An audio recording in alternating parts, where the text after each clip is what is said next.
In the unforgiving desert, at a forgotten military outpost where rank was everything and reputation was survival, one woman lived in deliberate obscurity. Private Eli Vance wasn't a hero, wasn't a leader, at least not in the eyes of those around her. They called her the Ghost, a forgettable clerk who blended into the background. But what the soldiers at Al-Qadir didn't know was that Eli's silence hid a past buried deep in secrecy, and a tattoo on her arm held the key to a story that would one day shatter the chain of command. In the blistering heat of the Al-Qadir forward operating base, a dust-choked outpost on the edge of nowhere, invisibility was a currency. For Private Eli Vance, it was the only coin she had. She was a ghost in plain sight, a logistics clerk whose existence was measured in fuel requisitions and cargo manifests. Her uniform was always immaculate, her boots polished to a dull gleam despite the ever-present sand, and her movements were precise, economical, and utterly unmemorable. She spoke only when necessary, her voice a low monotone that never betrayed emotion. The other soldiers, young, boisterous, and hungry for distinction, saw her as a fixture, a piece of equipment as unremarkable as the generators that hummed day and night. They called her the Ghost, not out of respect, but because she was so easy to look through. Her only distinguishing feature was a tattoo on her left forearm, a complex geometric pattern of interlocking lines and a single stylized bird with a broken wing. She kept it covered by her sleeve, but in the oppressive heat, a glimpse was inevitable. It became a source of crude amusement. "Hey, Ghost, what's with the ink?" Sergeant Rex, a man whose muscles seemed to have muscles, would taunt during morning formation. "Did you get lost on the way to a comic book convention?" The laughter that followed was always easy and cruel. Eli never reacted. She would simply stand there, her gaze fixed on the horizon, her expression as unchanging as the desert itself.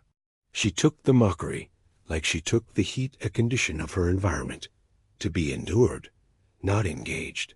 She understood that, to them, she was a failure, a woman who had reached her early 20s, and landed at the bottom rung of the military ladder with no apparent ambition to climb. They didn't know the lines of her tattoo were not just ink, but a map. They didn't know the broken-winged bird was not a symbol of defeat, but of a promise. They didn't know that her silence was not weakness, but a discipline forged in a place far more dangerous than this sun-scorched patch of earth. One sweltering afternoon, the base was abuzz. Commander Marcus Thorne, the legendary head of the entire sector's special operations, was making an unscheduled inspection. He was a man carved from granite and grit, with eyes that had seen too much and a reputation for missing nothing. As Thorne strode across the tarmac, his entourage of aides and officers scrambling to keep pace, he cut a path through the daily bustle. Soldiers snapped to attention, their casual banter replaced by a tense, respectful silence. Thorne's gaze swept across the ranks, sharp and analytical. He nodded curtly at a captain, exchanged a brief word with a major, and then he stopped. His eyes, the color of faded steel, locked onto the lowest-ranking woman in the formation, Private Eli Vance. Eli stood perfectly still, her posture flawless, her eyes forward. For a heart-stopping moment, the entire base seemed to hold its breath. Sergeant Rex smirked, anticipating the commander might single out the Ghost for some minor infraction, a scuffed boot or a loose thread. But Thorne did something no one could have predicted. He ignored the colonels and majors standing beside him. He walked directly up to the logistics private. His eyes fell to Eli's forearm, where the sleeve had ridden up just enough to reveal the edge of the tattoo, the sharp angle of a line, the curve of the bird's broken wing. A flicker of disbelief, then profound recognition, crossed the commander's hardened features. The air crackled with tension. Then, in a gesture that shattered every protocol and hierarchy on the base, Commander Thorne, a titan of the military world, raised his hand in a slow, deliberate salute. He did not salute the rank. He saluted the woman, the forgotten, overlooked logistics private. Eli met his gaze, and for the first time, a flicker of something ancient and weary showed in her eyes. She returned the salute, her movements crisp and perfect. The silence on the tarmac was absolute, broken only by the distant whine of a drone. In that single, impossible moment, the ghost ceased to be invisible. And for some, she had just become the most dangerous woman on the base. The story of what was later called the salute spread through Al-Qadir like a brush fire. It was dissected in the mess hall, whispered about in the barracks, and debated in the command tents. A two-star commander saluting a private? First, it was an inversion of the natural order, a glitch in the rigid matrix of military life. Theories bloomed in the desert heat, each more outlandish than the last. Was Vance the commander's illegitimate daughter?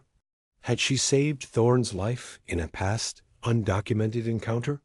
Or was it, as Sergeant Rex loudly proclaimed, some kind of elaborate joke? For Major Cale, Commander Thorne's executive officer, and a man who prided himself on order and predictability, the event was more than a curiosity. It was an anomaly that needed to be sterilized and filed away.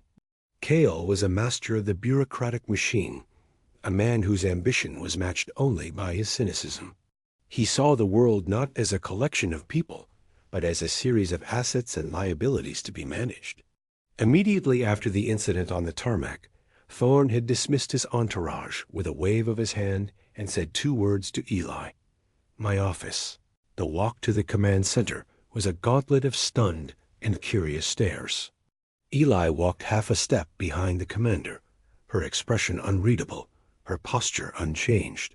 She was still the ghost, but now she was a ghost everyone was watching.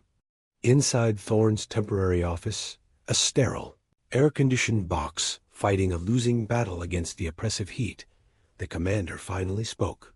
It's been a long time, Nightingale, Thorne said, his voice low and heavy with meaning. He didn't use a name or a rank, but a word, a code. Eli gave a single, almost imperceptible nod. Sir, I thought you were a ghost story, Thorne continued, circling his desk and slumping into his chair. He looked older than he had on the tarmac, the weight of his command settling back onto his shoulders. The official record says your unit was wiped out. It says you were, too. Kia. A footnote in a redacted file. Eli remained standing, her hands clasped loosely behind her back. The record is correct from a certain point of view, sir. Major Cale entered without knocking, a data slate in his hand, and a look of managed concern on his face. Sir, the flight plan for your departure is finalized. Is there a problem with the private? Cal's eyes flickered towards Eli, a hint of disdain in his gaze. He saw a loose thread, a disruption to his carefully managed schedule. The only problem, Major, is my failing memory, Thorne said, his eyes never leaving Eli. He was testing the waters, watching both of them. This private and I, we served in the same region years ago. I owed her a gesture of respect for a personal matter. It was a plausible lie, a neat and tidy explanation designed to quell the rumors. Cal's expression relaxed slightly. Of course, sir. A debt of honor. I understand completely. But he didn't. Cal's mind was already working, categorizing the event. To him, Vance was a relic of some past sentimentality, a distraction.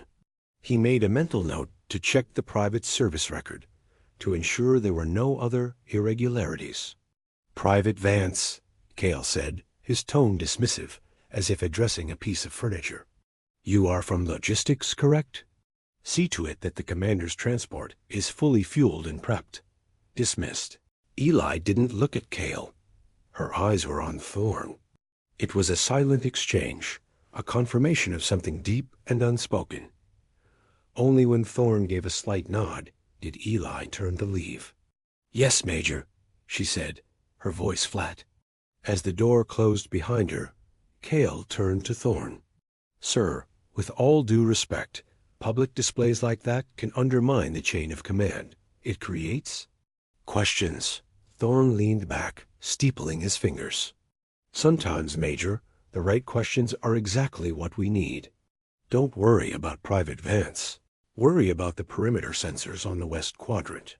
The last maintenance report showed a cascade failure. See to it.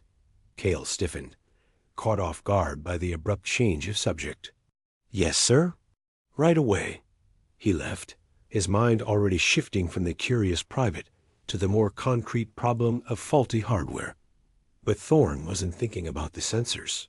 He was thinking about the tattoo, the symbol of a unit that wasn't supposed to exist, and the woman who was supposed to be dead. He had offered Cale a simple explanation, a red herring to chase, but the truth was far more complex and dangerous. The salute wasn't a gesture. It was an activation. The ghost was no longer hiding. She had been seen, and now the game had begun. The base remained unsettled. The salute had introduced a variable into the predictable equation of military life, and the system strained to account for it. Private Eli Vance became a living myth. Some soldiers gave her a wide berth, as if she carried a strange contagion. Others watched her with a newfound, grudging respect. Sergeant Rex and his cronies, however, doubled down on their mockery, their taunts now sharpened with an edge of resentment. To them, Eli's inexplicable moment of recognition was an affront, a violation of the established order where men like Rex were heroes and women like Eli were invisible. They couldn't comprehend it, so they tried to tear it down. Still playing soldier, Ghost? Rex would sneer as Eli meticulously inspected the tire pressure on a transport vehicle. Or is the great Commander Thorne going to make you a general tomorrow? Eli's response was always the same, silence. She continued her work with an unnerving focus, her hands moving with the fluid precision of a surgeon. She wasn't just checking the tire pressure. She was feeling the integrity of the rubber, listening to the hiss of the valve, noting the faintest sign of wear. Her job was logistics, the unglamorous science of keeping the war machine moving, and she performed it with the dedication of a high priest. She saw the base not as a collection of buildings and people, but as a living organism with arteries and veins, fuel lines, supply routes, communication grids. And she knew its anatomy better than anyone. Meanwhile, Commander Thorne had extended his stay at Al-Qadir indefinitely, citing the need to oversee a series of strategic upgrades. It was a thin pretext. His real mission was now Eli Vance. In the dead of night, he sat in his office, attempting to pull up Eli's service record. He was met with a wall of digital red tape. Access denied. File sealed. Level 9 clearance required. Thorne had Level 8 clearance. There were only a handful of people in the entire military command with Level 9. The file wasn't just classified. It was buried in a lead-lined coffin deep in the government's digital catacombs. He tried a different approach, using old back channels, calling in favors from grizzled intelligence officers who had long since retired. The response was always the same, a whispered warning. Leave it alone, Marcus. That's a door you don't want to open. The people associated with Nightingale, they're not just dead, they're erased. Major Cale observed the commander's obsession with a cool, professional detachment. He saw Thorne's late-night requests for encrypted satellite time and his discreet inquiries into sealed records. Cale, ever the diligent executive officer, offered to help. Sir, if you're trying to access a sealed file, perhaps my office can assist, he said one morning, his tone perfectly helpful. I can file the appropriate requests, cut through some of the bureaucracy. It was a generous offer from a man who worshipped bureaucracy. Thorne looked at him, a flicker of suspicion in his eyes. Thank you, Major, but this is a personal matter. I'm handling it. Cale smiled, a thin professional expression that didn't reach his eyes. As you wish, sir. But Cale had already taken action. He had anticipated Thorne's interest and used his own considerable administrative power to add another layer of security protocols around Eli's file. He flagged it for automatic alerts if any inquiries were made, routing them directly to his terminal. He was building a fence around the secret, not to protect it, but to control it. He saw Eli not as a threat, but as an unknown quantity, and Kell's entire career was built on eliminating unknown quantities. He believed that some things were sealed for a reason: to maintain order, to prevent old, messy histories from disrupting the clean, efficient functioning of the present. The past, in Kell's view, was a liability, and Private Ely Vance was a ghost from a past that Kell wanted to keep buried, whatever the cost. Thorne's frustration mounted with each blocked inquiry and cryptic warning. He felt like he was punching smoke.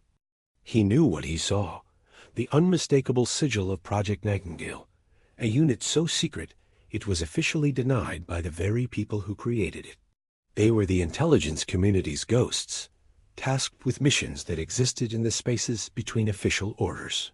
They were surgeons, not soldiers, sent in to fix problems with quiet, untraceable precision. And the official story was that the entire unit, along with their final mission objective, had been lost in a catastrophic training accident in a hostile region 5 years ago. Yet here was one of them, filling out fuel requisitions in the middle of the desert. A week after his arrival, Thorne received a coded message from one of his oldest contacts, a man known only as Oracle. The message contained a single grainy document attached. It was a discharge summary for one Private Eli Vance. The reason for discharge was listed as Section 12, Conduct Unbecoming, with a handwritten addendum: psychological instability following operational trauma. Unfit for service. It was a dishonorable discharge. A career-ending stain. Thorne stared at the document, his blood running cold. It was a perfect forgery, complete with the right watermarks and encrypted signatures. It was the kind of document designed to discredit someone so thoroughly that no one would ever listen to them again. It was a weaponized piece of paper. This was Kell's work. Thorne was sure of it. The Major was too smooth, too efficient. He wasn't just obstructing. He was actively planting misinformation, creating a false narrative to contain the situation. Kell was trying to paint Eli as a disgraced, delusional soldier, and the salute as the mistake of a commander misled by sentiment. It was a brilliant, cynical move. Thorne felt a rising tide of anger, but he knew he couldn't confront Kell directly. The Major had plausible deniability. He would claim the document came through official channels.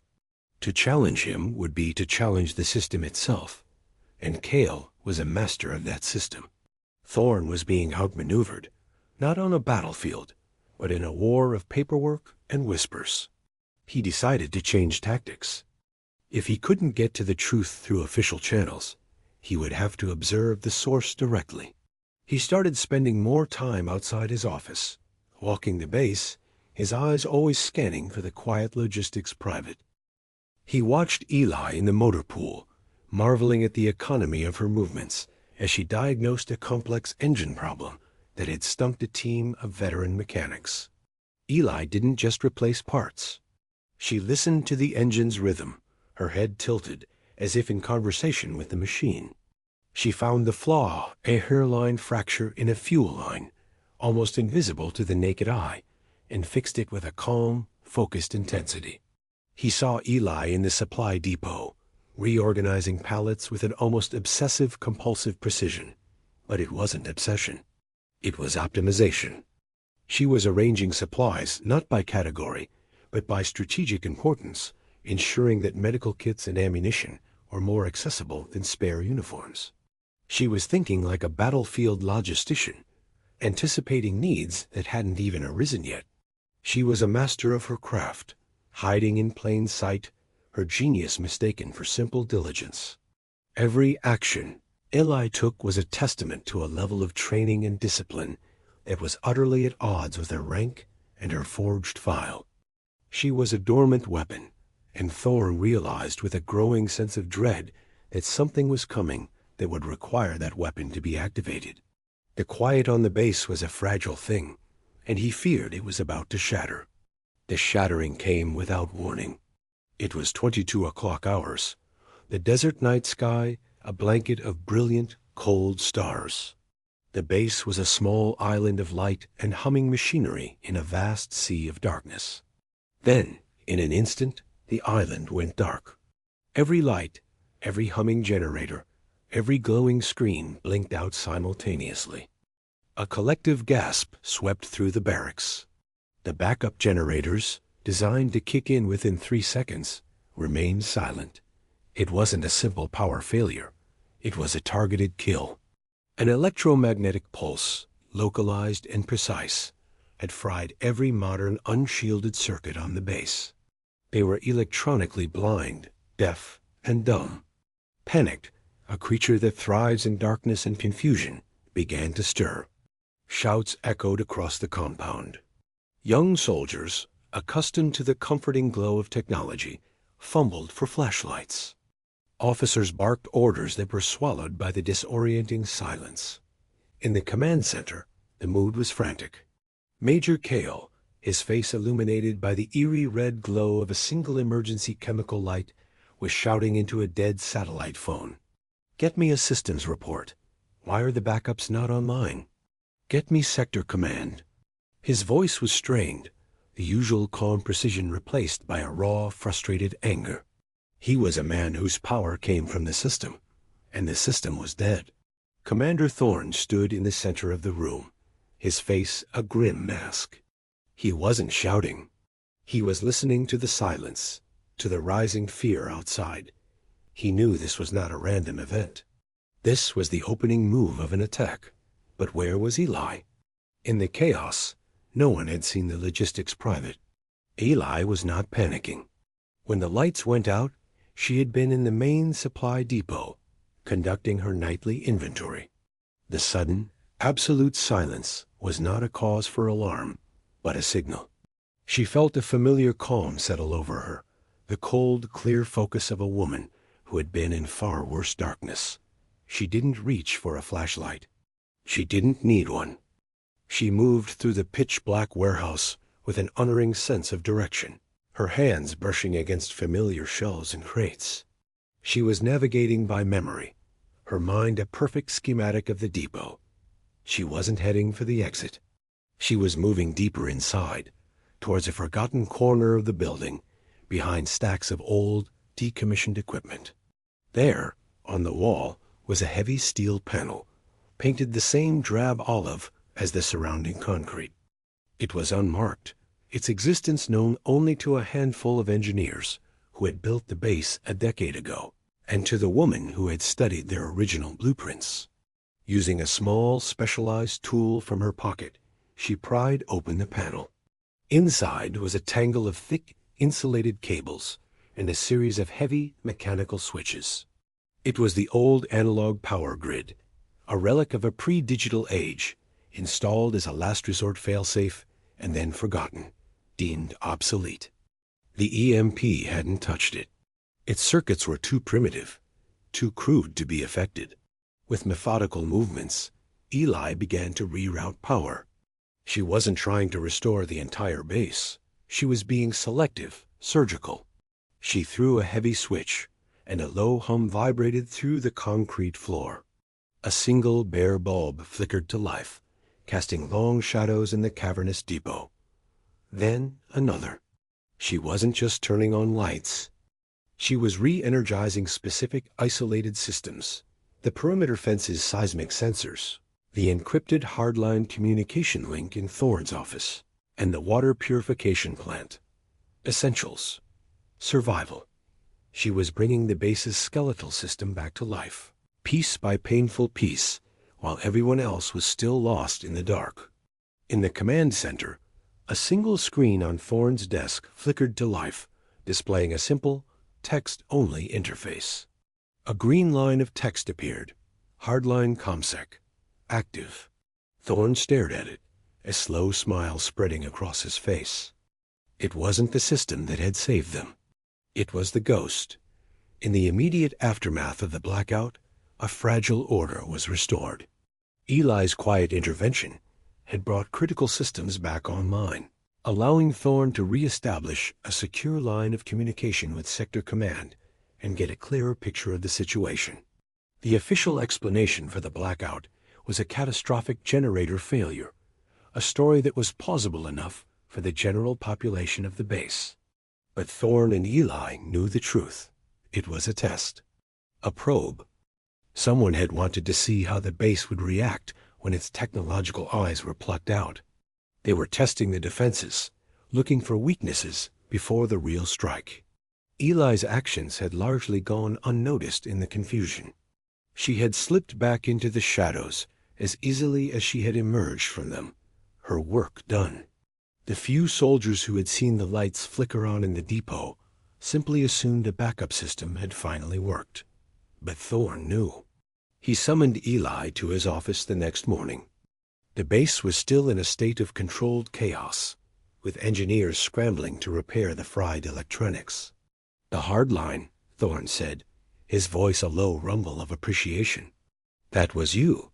Eli stood before the desk, her expression neutral. "The old systems are more reliable under certain conditions, sir." "No one else even remembered they existed," Thorne stated. "You didn't just turn on the lights, Vance. You prioritized. You knew exactly what was essential." "That's not in the logistics manual." Eli remained silent, offering no explanation. Her silence was its own language, and Thorne was beginning to understand it. It was the language of a woman who carried a burden so heavy that words were an unnecessary weight. Major Cale, however, was already spinning the incident to his advantage. He addressed the senior staff in a morning briefing, his composure fully restored.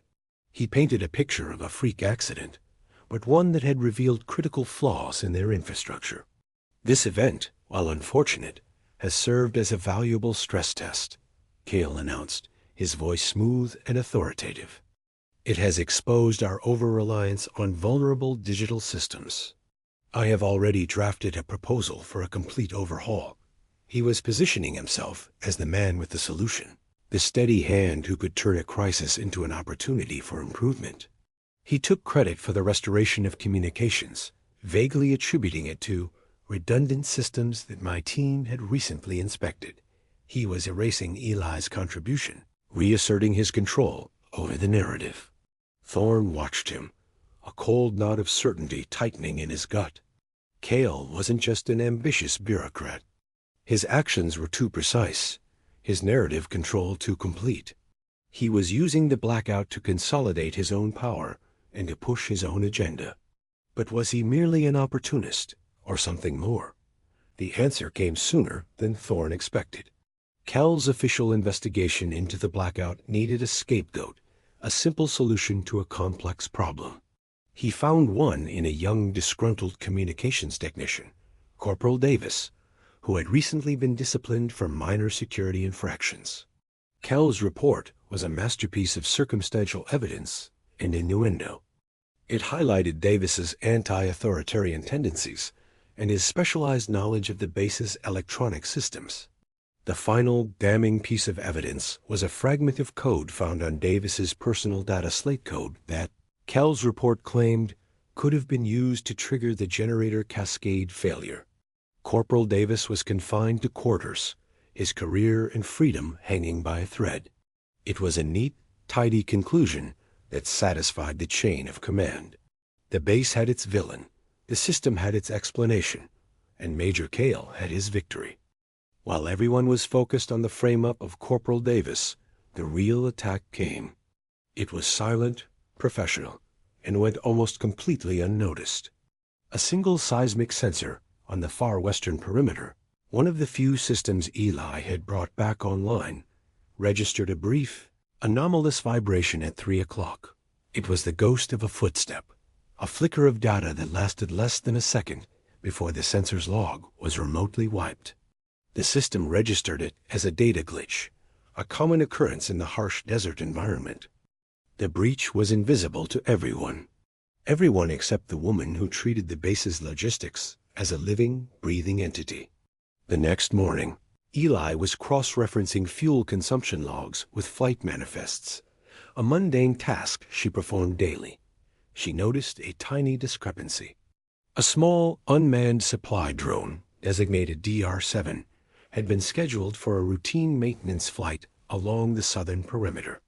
But its GPS data showed a slight, unauthorized deviation in its flight path at 2:58, just 2 minutes before the sensor glitch. The deviation was minuscule, a brief drift of 50 meters toward the western perimeter before it corrected its course. To anyone else, it would have been meaningless, a minor navigational error caused by atmospheric interference. But to Eli, it was a glaring red flag. A drone doesn't just drift.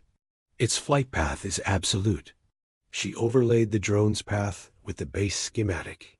The point of deviation was directly over the section of the fence where the sensor had failed. It was too perfect to be a coincidence. The drone hadn't drifted. It had been used as a mask, its electronic signature providing cover for a stealth insertion. Someone had crossed the wire. Eli knew she couldn't go to Major Kale. The Major would dismiss it as a conspiracy theory, another sign of the psychological instability mentioned in the forged file he undoubtedly had access to. She went directly to Thorne.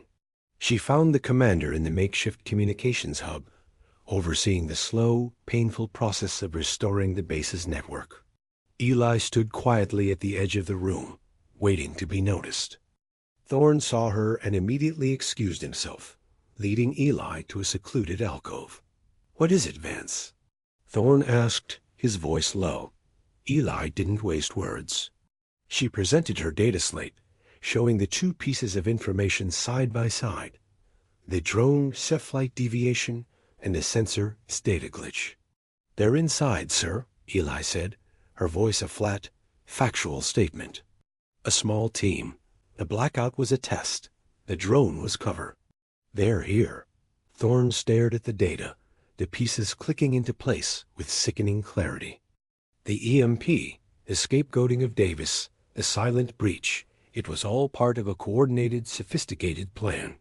And Kale was at the center of it, directing the base's attention inward while the real threat slipped through the gates.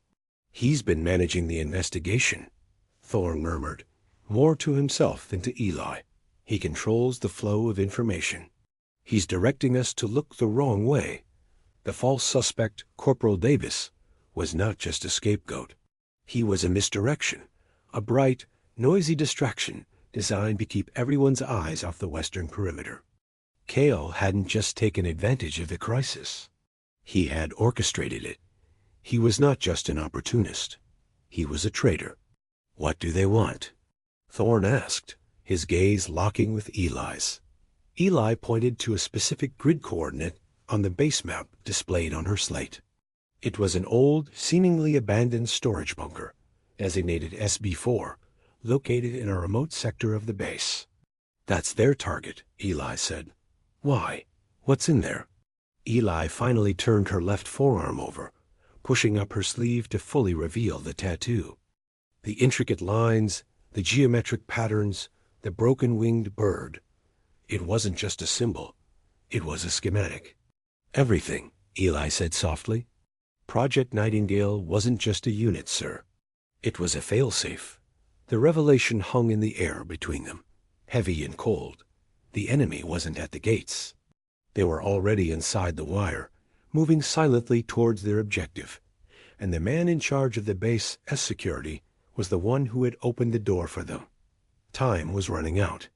Thorne felt a familiar coldness settle in his veins, the feeling he got before a mission went critical. He and Eli were alone, a man and a woman against a conspiracy that was embedded in the very command structure of the base. He couldn't trust anyone. He couldn't issue a general alarm.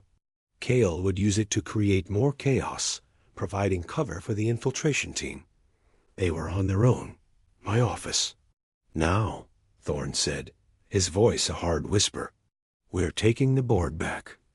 Back in the sterile quiet of his office, with the door sealed and the secure hardline the only active communication, the full truth finally came to light.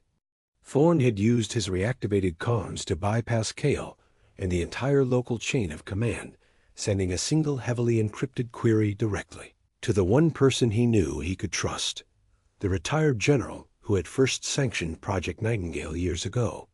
The reply came back in minutes, a cascade of Level 9 data that flooded Thorne's terminal. It was Ella's real file, and it was the stuff of legend. Private Eli Vance was Sergeant Elias Vance, the last surviving member of a 7-man ghost unit. She was a polymath, a linguist, an engineer, a master strategist, and a trained field operative of the highest caliber. Her official status was killed in action, a designation chosen to protect her after the catastrophic end of their final mission. The mission had been to secure a Nightingale box, a revolutionary piece of technology, a decentralized, quantum-encrypted communication node that could create an unbreakable, untraceable network across an entire continent. It was the key to future warfare, a strategic asset beyond price. But the mission had been compromised from within. A high-level intelligence officer had betrayed them, selling their location and objective to a rival power. The unit was ambushed, and in the ensuing firefight, Elias Vance was the only one left. Wounded, she managed to secure the Nightingale box and get it to a pre-designated fallback point, the then-under-construction storage bunker, SB-4, at Al-Qadir. She then disappeared, erasing her own identity and submerging herself deep within the system as the lowest of the low, a logistics private. She became the asset's silent guardian, a ghost watching over a ghost. The tattoo was her key. Thorne looked from the screen to the intricate design on Eli's arm.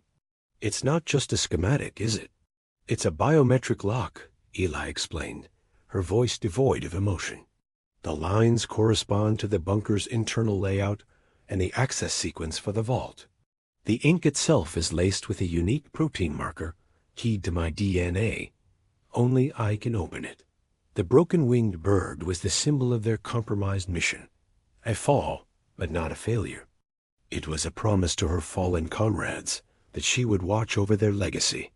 "The traitor from your mission," Thorne said, his voice grim. "The intelligence officer who sold you out. The file says he was never identified." "I know who he is," Eli said quietly.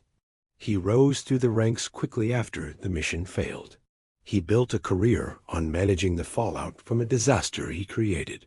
He's meticulous, patient, and he understands how to use the system to hide within it. He knew the box was here, but he didn't know how to get to it. He needed me. The pieces slammed together in Thorne's mind. The ambitious officer who built a career on managing disasters. The man who worshipped the system. The man who was so desperate to keep Eli's identity buried. Cale, Thorne breathed. It's always been Cale. Major Cale was the traitor. The blackout wasn't just a probe. It was an attempt to disable the bunker's external defenses.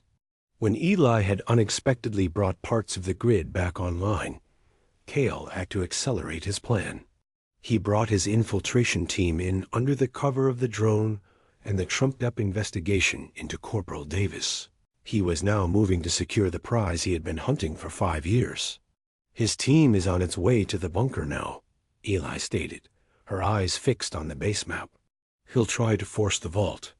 When that fails, he'll know he needs me. He'll declare a base-wide lockdown, citing the breach, and use the confusion to isolate and capture me." They were caught in a tightening net. Cale held the cards. He controlled the base's security forces, the communication systems, and the official narrative. Any move Thorne made would be seen as an act of insubordination, or worse, treason. Thorne looked at Eli, the quiet, unassuming private who was in fact a one-woman army. He saw the years of patient vigilance, the silent burden of her promise, the mockery, the dismissal. She had endured it all, waiting for this moment. "He thinks you're a pawn," Thorne said, a hard glint in his eye. "He's about to find out you're the most important piece on the board." The plan they formulated was audacious, desperate, and relied entirely on the element of surprise and the enemy's own arrogance. Cale expected them to react defensively, to try and fortify the bunker or make a panicked call for outside help, a call he would surely intercept. He would never anticipate that they would go on the offensive, using Kel's own tactics of misdirection against him. "Kel thinks in straight lines," Eli said, tracing a route on the map with her finger. "He sees the base as a grid, but there's a second grid underneath it. The old service tunnels, the storm drains, the decommissioned conduits. I know them all." While Kel's team of infiltrators, 6 highly trained mercenaries, moved silently through the deserted sections of the base towards bunker SB4, Eli and Thorn moved beneath them. They navigated the dark, cramped service tunnels, a hidden world known only to Eli. The air was thick with the smell of dust and stagnant water, a stark contrast to the sterile command offices above. Thorn, a commander used to leading from the front, now followed the quiet private, trusting her implicitly.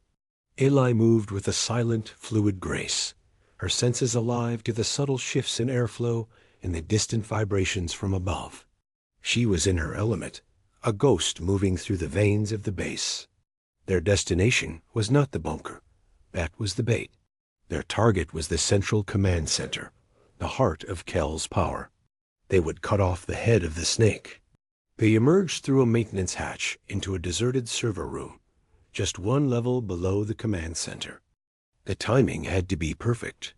Eli held up a hand, listening. Through the floor vents, they could hear the tense, controlled voices from the command center above. Kel was in his element, directing the manhunt for the infiltrators he himself had let in, creating a masterful piece of theater. "All units, establish a cordon around the western quadrant," Cal's voice commanded over the comms. "Perpetrators are considered armed and dangerous. I want eyes on Private Vance. She is a person of interest. Do not approach. Report her location to me directly." He was isolating Eli, painting her as a suspect, a co-conspirator. It was a brilliant move. He was using the base's own security apparatus to hunt his target for him. But Eli wasn't in the western quadrant. She was right underneath Cal's feet. "Now," Thorn whispered. Eli nodded.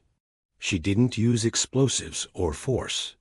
She used a keypad on the server room wall, entering a long, complex code, a maintenance override she had committed to memory years ago. With a soft hiss of hydraulics, the emergency fire suppression system in the command center activated. A thick, harmless gas flooded the room, obscuring vision and triggering a mandatory evacuation alarm.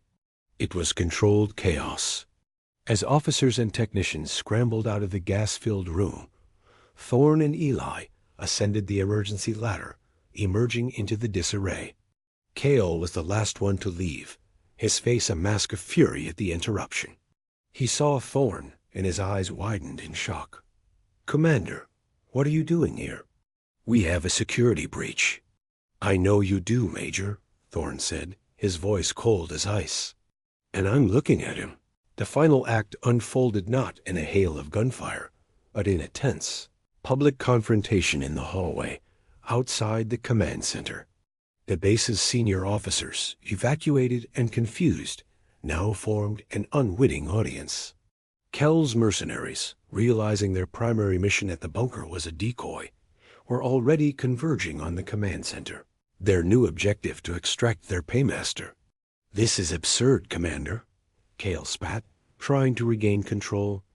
"Private Vance is clearly unstable. She's fed you some delusion, and in the middle of a crisis." This was the moment of truth. Every eye was on Commander Thorn. He was about to break the most sacred rule of the military, the chain of command. He was about to publicly side with a private against a major. He looked at the faces of the officers around him, men and women who trusted the system, who believed in the ranks on their shoulders. And then he looked at Eli, who stood perfectly calm amidst the storm she had unleashed. Thorn made his choice. He unclipped his sidearm and handed it to Eli. The gasp from the assembled officers was audible. It was a transfer of power more symbolic and shocking than any salute. "Major Kel is the traitor," Thorn announced, his voice ringing with authority. He orchestrated the blackout and the breach. He is an enemy agent. Private Vance, he said, his voice rising, is Sergeant Elias Vance of the Nightingale Project, and she is now in tactical command of this base. It was the ultimate shock, a public reversal of the entire military hierarchy. A private was given command. The system was turned on its head. Kell's face contorted in a snarl of disbelief and rage. "He's lying. Sees them both." He shrieked at the security guards. But the guards hesitated, caught between the conflicting orders of a major and a commander. In that moment of hesitation, the game was lost for Cale. Eli, moving with a speed that belied her quiet demeanor, was already issuing orders into Thorne's community. "This is Sergeant Vance," she said, her voice calm and clear, cutting through the confusion. "The enemy is a 6-man team, converging on this position. They are not soldiers. They are mercenaries. They are loyal to money, not a cause. They will expect a frontal assault. We will not give them one." She didn't shout. She didn't panic. She spoke with the quiet authority of a woman who had seen the abyss and walked away. She gave a series of precise, unconventional orders, not to the security teams, but to the engineers and the logistics crews. Seal the blast doors on corridors 3 and 7. Reroute primary power to the automated fire systems in the East Wing. I want every forklift from the motor pool, creating a barricade at the main entrance. Now, it was a strategy born not of combat doctrine, but of an intimate knowledge of the base's logistical skeleton. She wasn't fighting the enemy. She was using the base itself as a weapon, turning Cal's own assets against him. Cale watched, his face ashen, as the men and women around him, the very people he commanded, turned to follow the orders of the logistics private. They responded to the clarity and confidence in Eli's voice. They recognized true leadership when they heard it. The mercenaries, expecting a confused and panicked defense, walked straight into a perfectly executed trap of sealed corridors and non-lethal countermeasures. They were disoriented, separated, and systematically neutralized without a single shot being fired. The final confrontation was with Cale himself. Seeing his plan crumble, he made a desperate run for it, only to be cornered by Sergeant Rex, the very man who had mocked Eli relentlessly. Rex stood, his weapon raised, his face a mixture of awe and confusion. "Major, you are under arrest," Rex said, his voice shaky but firm. He was finally looking at the real source of strength on the base, and it wasn't the man with the rank. It was the woman with the quiet, unshakable purpose. The aftermath was quiet, the chaos replaced by a stunned sense of clarity. Major Cale was taken into custody, his web of deceit unraveled for all to see. The mercenaries were secured, and the Nightingale box remained safe in its bunker, its secret guardian having fulfilled her long and lonely vow. The story of Private Eli Vance, the ghost of Al-Qadir, became the stuff of legend, a modern fable whispered in every corner of the military. In a formal ceremony on the same tarmac where the story began, Commander Thorne stood before the entire assembled base. Eli stood beside him, no longer in the worn fatigues of a logistics private, but in the crisp, decorated uniform of a master sergeant, her true rank restored. "We are taught to measure a soldier by the rank on their collar and the medals on their chest," Thorne said, his voice resonating across the silent crowd. "We look for strength in the loudest voice, in the most commanding presence. But we have been reminded that true strength, true merit, is often silent. It is found in duty performed without recognition. It is found in quiet competence and unwavering character." He turned to Eli. "Sergeant Elias Vance is the embodiment of that strength. For 5 years she was a ghost, watching over us, enduring ridicule, and never wavering from her mission. She held the line when no one even knew there was a line to be held. She is a reminder that heroes are not always found on posters. Sometimes they are standing right beside you, quietly doing the work that matters most." Eli was offered a commission, a command of her own, any post she wanted. she politely declined. Her war was over. Her promise to her fallen comrades was kept. She requested a quiet transfer to a training facility where she could teach young soldiers about the importance of logistics, the silent art of keeping the heroes at the front supplied and ready. She wanted to build, not to fight. She left the base as quietly as she had arrived, a ghost once more, but this time, a ghost everyone would remember. So I ask you, what does true strength look like? It's not always loud. It doesn't always wear a crown or a commander's insignia. Sometimes it's the quiet hand that tightens a bolt, files a report, or simply stands its post year after year, waiting for the moment it is needed. The world is full of people like Eli Vance, hidden gems of immense value, overlooked because they don't fit our narrow definitions of success and power. Now I have to ask you, who are the overlooked heroes in your life? The ones whose quiet contributions make your world turn? Acknowledge them, see them, because true merit deserves to be seen. Share this story if you believe that. And in the comments below, tell us your theory. What do you think happened to Major Kale after his arrest?